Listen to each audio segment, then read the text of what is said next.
why we have to use orange book too. So some chapters. It's for next our next lecture. Now, oh, I forgot to discuss now.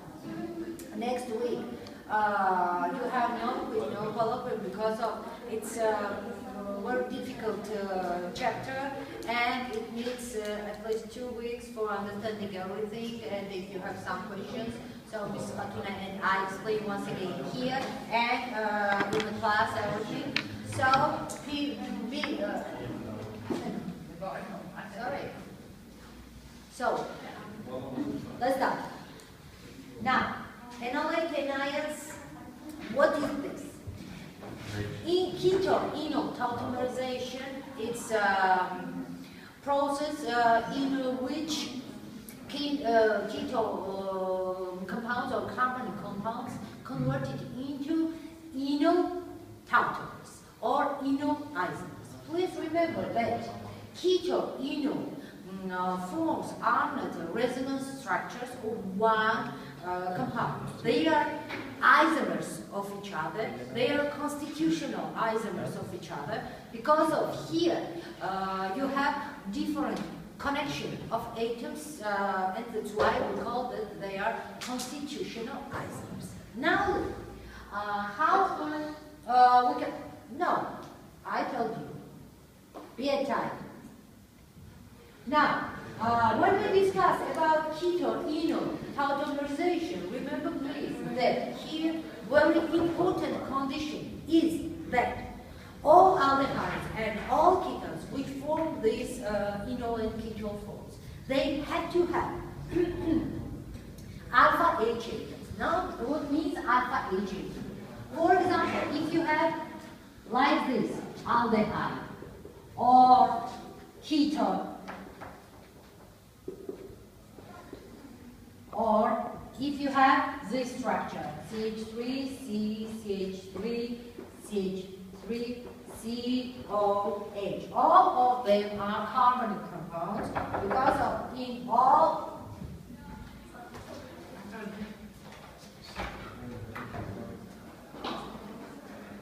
no. Yeah.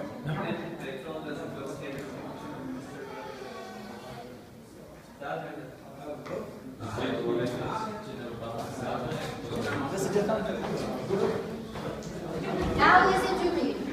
Duration of our lecture is only 45 minutes. I haven't enough time for the opening and holding this door. Don't know, okay?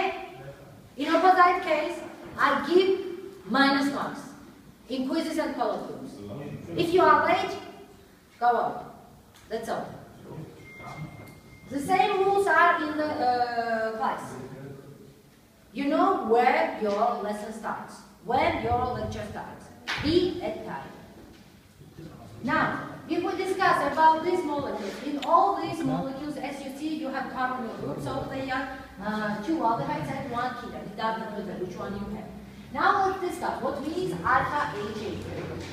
Carbon, which is next to carbonyl groups carbons, next to, so this one, oh sorry, this one or this one.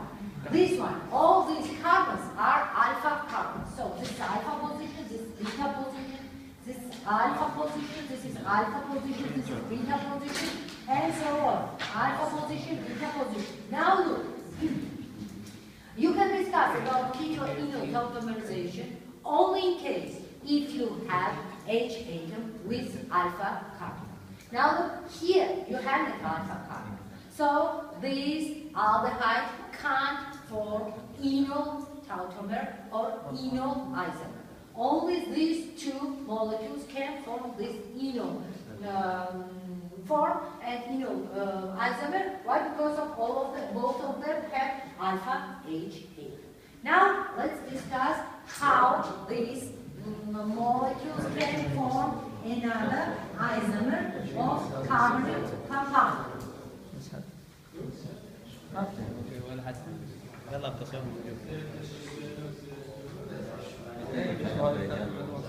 So,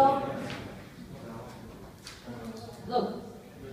So, here you see some table where you have some aldehydes and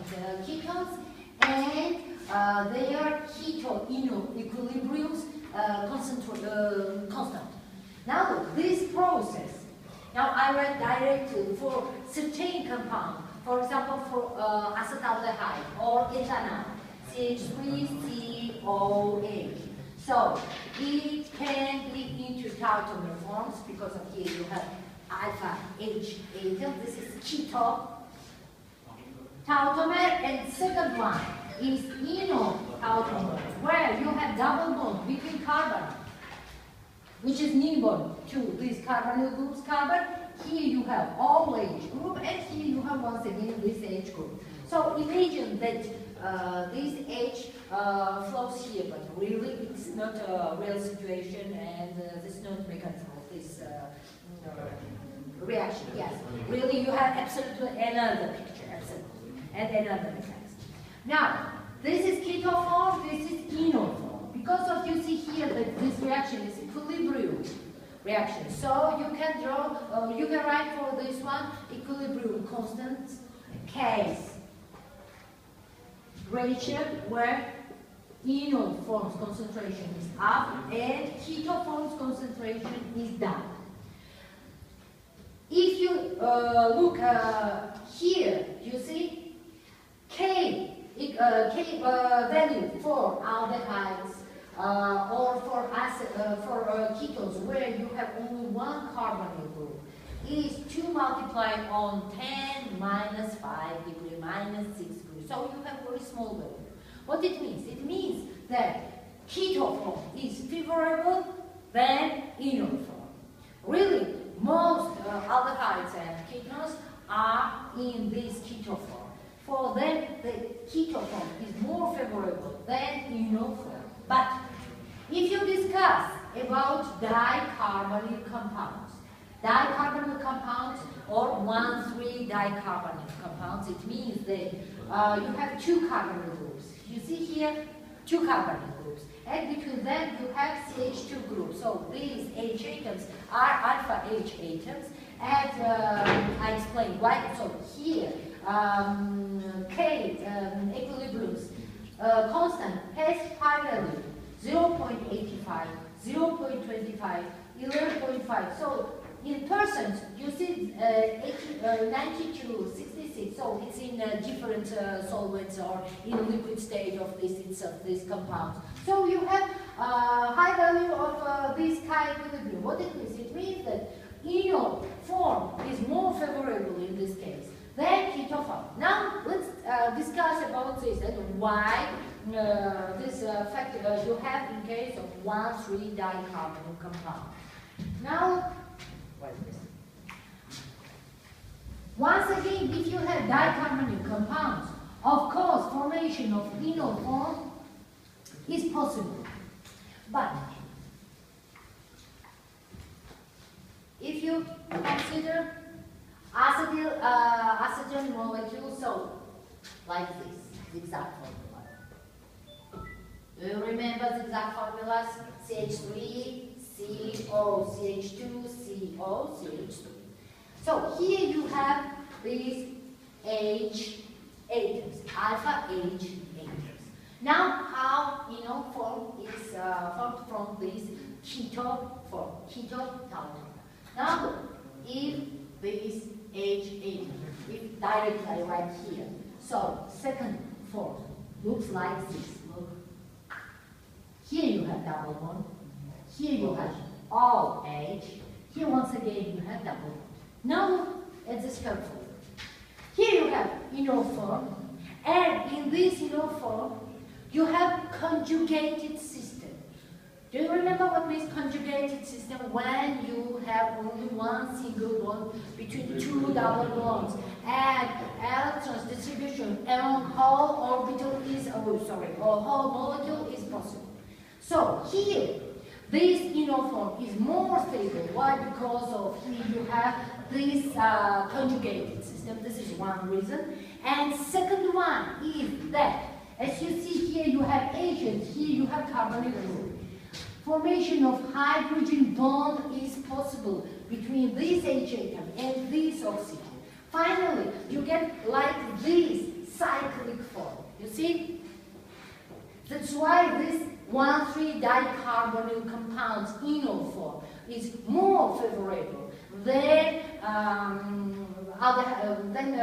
keto form. In aldehydes ketones where you have only one carbonyl group, you haven't this result.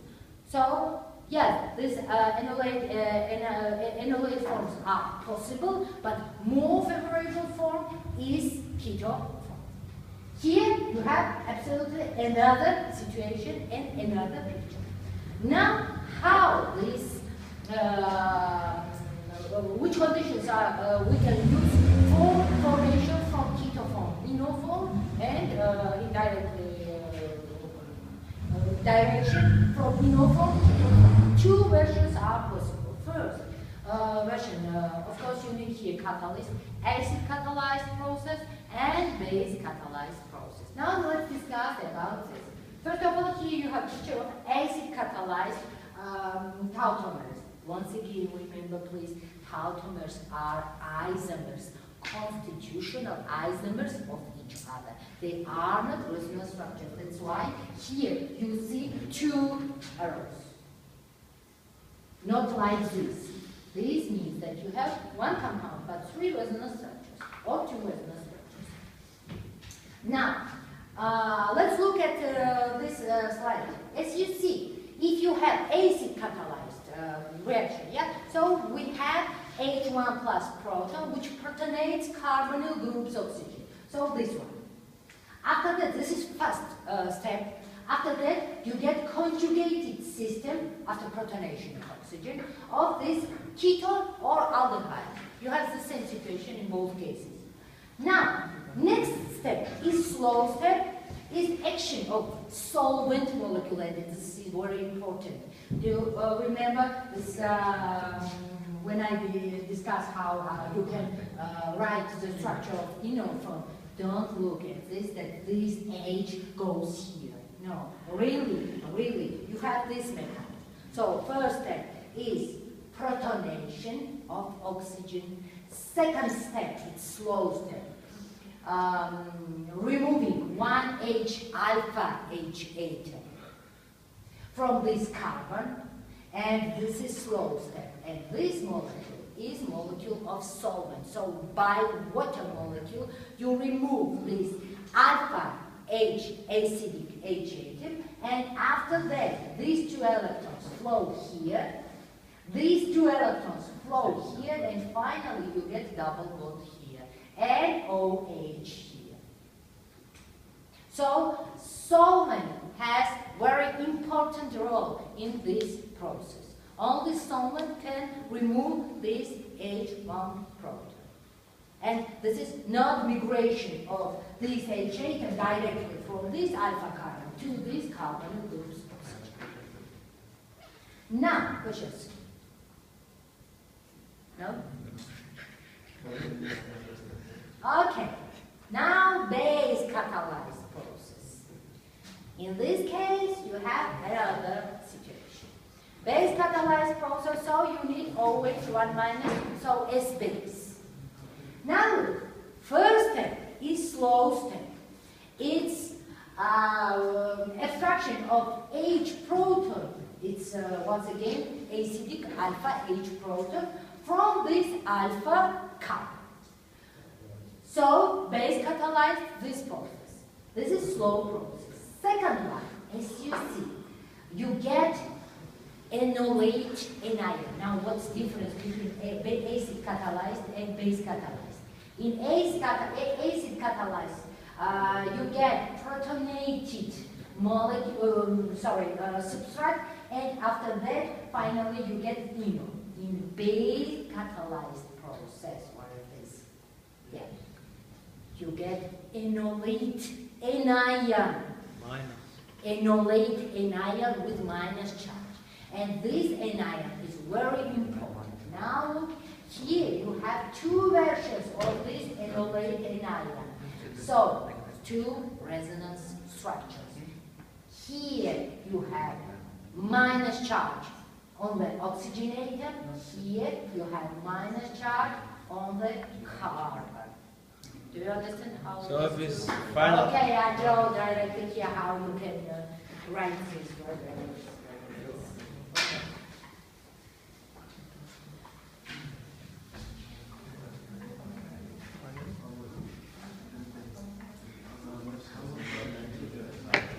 Now, so you have CH3, CO, CH3. Yeah? So after action of OH group, CH2, sorry, H. After action OH one minus, so it takes this one. So what it means? Here you have free 2 electrons. These free 2 electrons move here. These 2 electrons move here. So what you get? You get CH3, CO with minus charge, double bond, CH2. This is one version. Now this is enolating ion, which takes place in all reactions, basically localized reactions. It's very important. Enolating ion, itself, enolating ion has second resonance structure. Now look how I draw its resonance structure. You have here minus charge, yeah? So these 2 electrons flow here. These 2 electrons flow here. So finally you get CH3, C, double bond O, CH2, and here you have minus charge. Now remember please that this resonance structure is more favorable than this one. Why? Because of here minus charge on the more electronegative oxygen atom. Now, this is how these enolating ions or enoforms proceeds in this reaction. Now let's talk about itself reactions of aldehydes and ketones which have this alpha HA. Now, first reaction is halogenation reaction. So you can use Cl2, Br2, iodine 2, not F2, because of fluorine is a very reactive compound and it gives absolutely another compound. So use only Br2, Cl2. That's all. Now, as you see here, you have sodium hydroxide and water. So this one is base catalyzed reaction. And as you see here, you have Br instead of 1H8.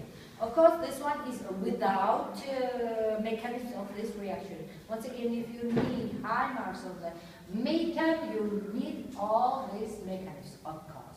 If not, so for you enough low marks, so of course you need all these reactions, names and so on and so on, but not mechanisms. Now let's discuss about mechanism of this reaction. First of all, is base. In base. So here we have partial structure. Why? Because we are interested only in this part of aldehydes and ketones. Of course, here you can write R.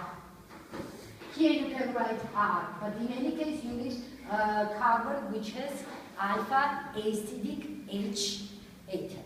So in this case, we need only this part of aldehyde or ketone. So base catalyzed. First step is what? Removing of H acidic proton from your alpha carbon atom. Yeah? So you get enolate anion. In enolate anion, you have 2 versions. In one, this negative charge is on the carbon, like here. This. Yeah? Here you have minus. And second resonance structure, where your minus charge on the oxygen atom. Now, how these 2 resonance structures act with Br2? As you remember, Br2 is non-polar molecule because of here you have non-polar covalent bond between Br atoms. Because of action of this minus charge, in this case, in this resonance case. So this minus charge flows to this Br bond, and this bond converts into covalent polar have partially positive and partially negative charge with these Br atoms. After that, one Br, which is electrophile, forms bond with this carbon atom, and finally you get monosubstituted product. This is one version. Now second version. In second version, you see you have here double bond. Yeah? This is your double bond. This part. This part. This is your double bond. So, if I add here Br2, one, Br and Br. Now look, these two electrons act on this bond density, and this bond converts into covalent bond. So this Br gets positive, partially positive charge, this one partially negative charge, and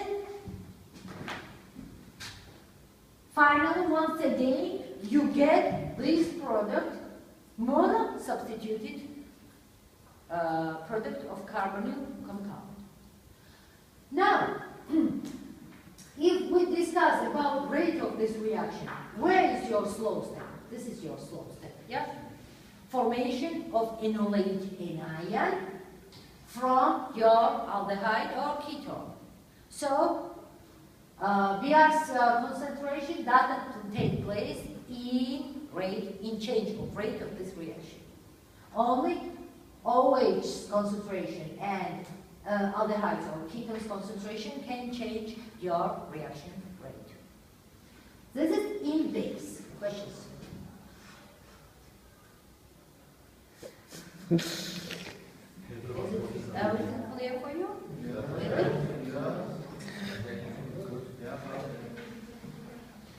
I hope that same situation will be in class.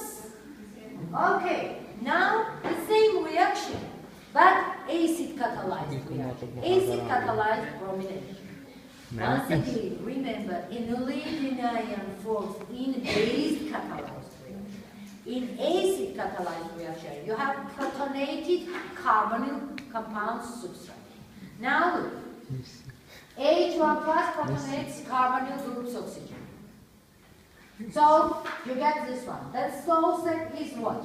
Here you have this step when your solvent molecule removes this H1 plus proton from this protonated substrate.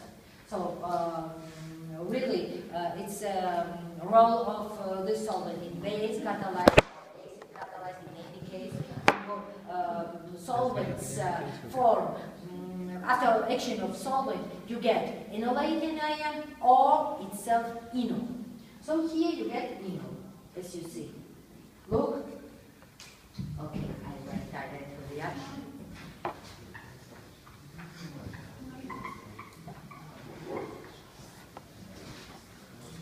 Here you have only fragment of this molecule. And I write full molecule. It will be better for you. Now, you have COH, you have COH, and you have acid. Yeah? Okay, I write acid. H, 1 plus. First of all, protonation of carbonyl groups carbon, which gives CH3, C, double bond, OH, CH3, and here you have positive charge. This is first step, this is fast step. Next one is,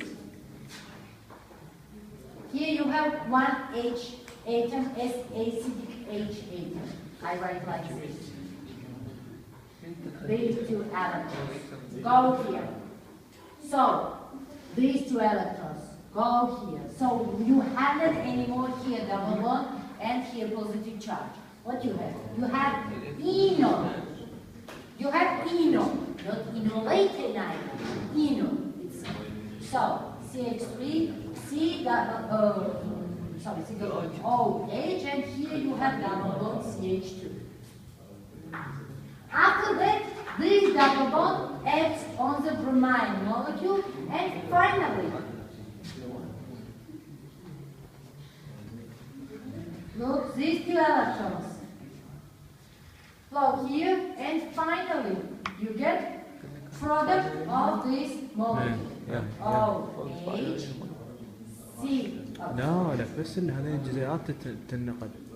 H2 R, and because these two electrons from here, once again here you have plus charge, and finally after action water molecule you remove this H1 plus. This H1 plus goes to second Br atom, which is nucleophile, and finally you get the same mono substituted product. Now, what is difference between acid substitute, acid catalyzed and base catalyzed reaction, namely in halogenation? So remember please, if you have acid catalyzed reaction, you always get mono substituted product. If you have base catalyzed reaction, di-substituted product formation is possible if you take excess of halogen. Now what? Why this one happens? Look, if you have base catalyzed reaction, so you remember that main step of this process is formation of enolated ion, yeah, with minus charge. Now, if you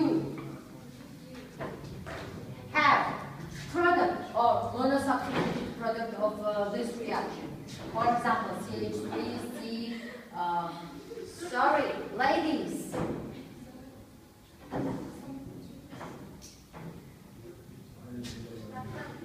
So, Br. As you remember, halogens are electrons withdrawing groups. So, they attract these two electrons. Look, like this. Br. H and H.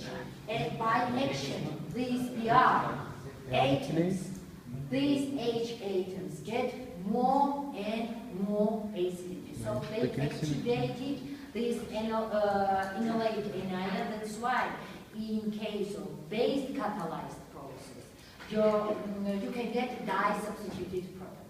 But if you have acid catalyzed process, in case of acid catalyzed process, the opposite case, Br desactivated protonated enol form.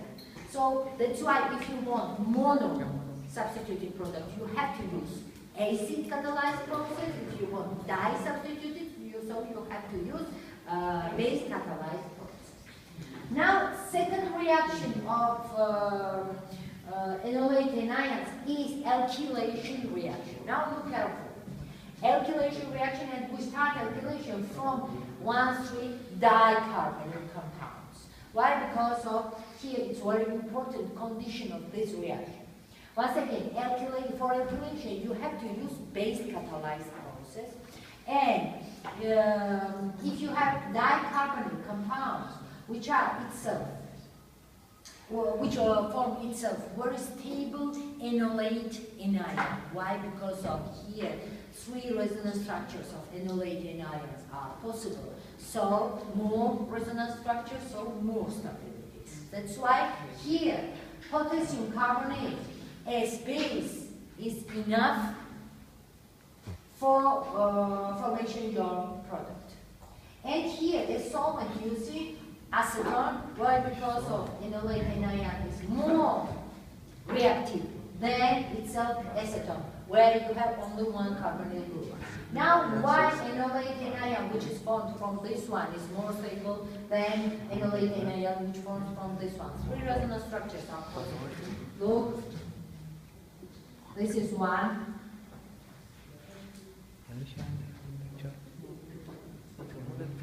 This is second. ايه باكر لا مو لا اليوم البارحة كان لا. And this is second. When here you have minus charge, here you have double bond, here you have double bond. You see 3 resonance structures, and you have conjugated system here. So that's why this one is very stable. And you can use acetone as solvent in this reaction. Now look, you can take any alkyl halide for carrying out this reaction and for alkylation reaction. In this case, you have methyl iodide and look, one important question here, that here you have two H atoms, but of course you have alpha H atoms here too. Because of here, really, you have CH3CO, CH2CO, CH3. These carbons are alpha carbons too, yeah?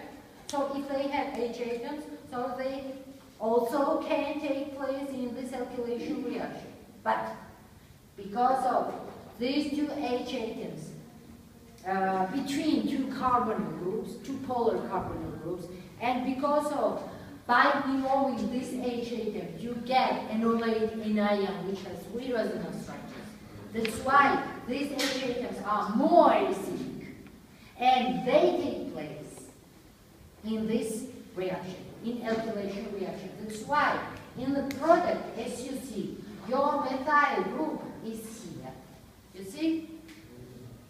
In the middle. And you can vary your product if you take only equimolar amount of this 1,3-dicarbonyl compound and alkyl halide. So you get monosubstituted product. But if you use 2 moles of CH3 iodine, so you get in this case disubstituted product like this. You see? CH3, CH3. And you can change this your alkyl halide. For example, if you want 2 different alkyl groups here. First of all, you carry out reaction with 1 mole of 1 alkyl halide, and then you use different another alkyl halide for the second step. And finally, here you get 2 different alkyl groups in the middle between 2 carbonyl compounds. This general reaction of this one, R and R prime, as you see. 2 different radicals. Now, before I'll go to condensation, in any case we need this one, I hope that I have enough time.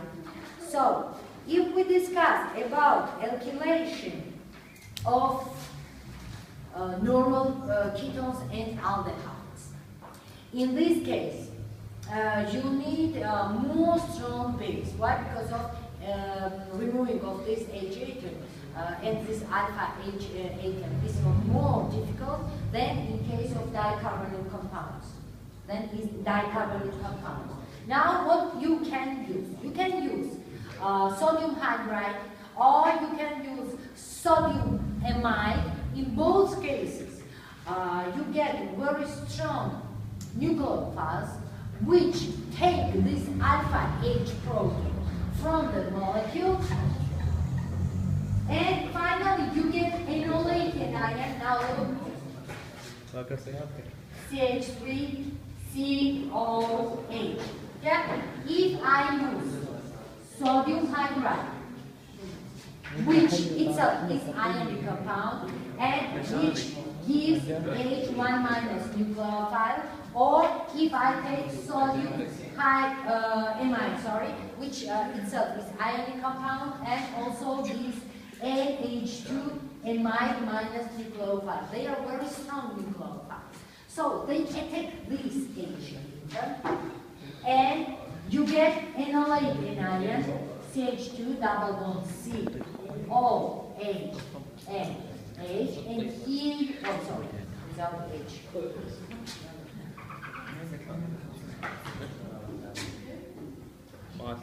Or another version here, you have your minus charge.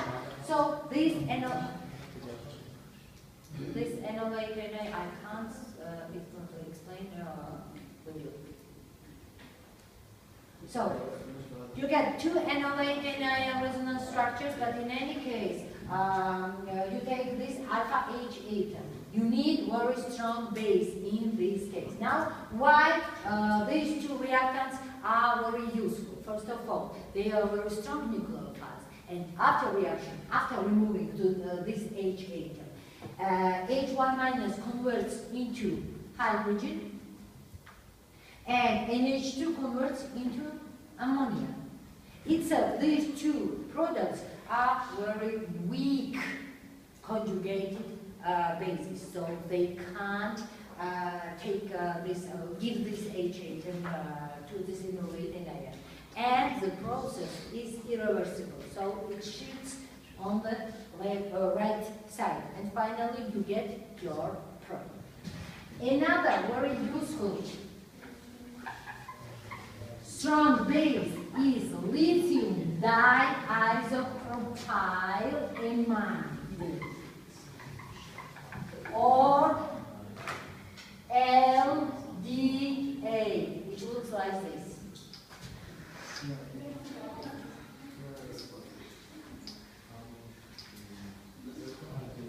Like this.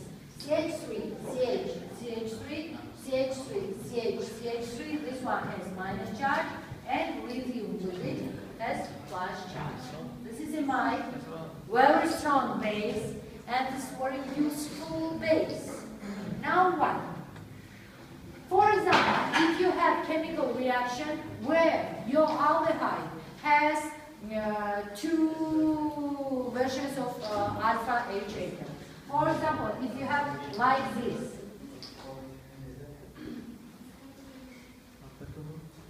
so here you have alpha H atoms, and here you have alpha H atoms, yeah? CH3. So, which one substitutes by alkyl group? Yeah, definitely. If you carry out the reaction, for example, CH3, CH2, CH2, iodine. And of course, if our strong base is LDA, because of itself, LDA is very big molecule. Yeah? So it has not enough space for action on these H atoms. So it removes this H atom. Finally, you get substituted product with this carbon. So finally, your product looks like this. CH2, and I write this part for understanding how this molecule is formed. CH2, CH2, CH3. This CH2 is this gas from CH3. This part from this part, and of course this H goes to iodine, and you get H iodine. This is your alkylation. Of course, if you have symmetrical molecule where you have same number of H atoms, for example, as in a cyclohexane, it does not matter where your substitution goes, in this position or in this position. Now, the last reaction is aldol condensation. I hope I have enough time. If no, in class we will discuss about this. Where is my outline? Okay, without mechanism. Only I show right now. I show. First of all, remember please that in aldol condensation, two carbonyl compounds take place. For example, two aldehyde molecules, or one aldehyde, one ketone molecule, or two ketone molecules.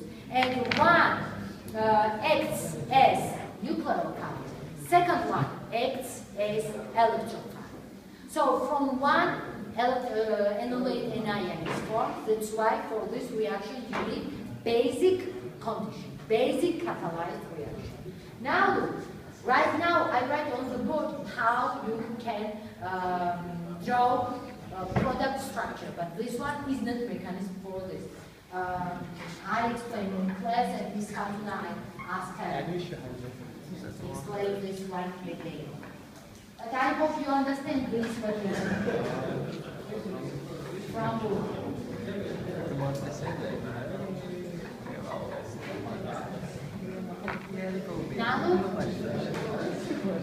Now, if you have two aldehydes, for example, CH3COH plus, second, it's acetaldehyde or ethanol, CH3 COH. Now, write one aldehyde. Of course, you need alpha HA.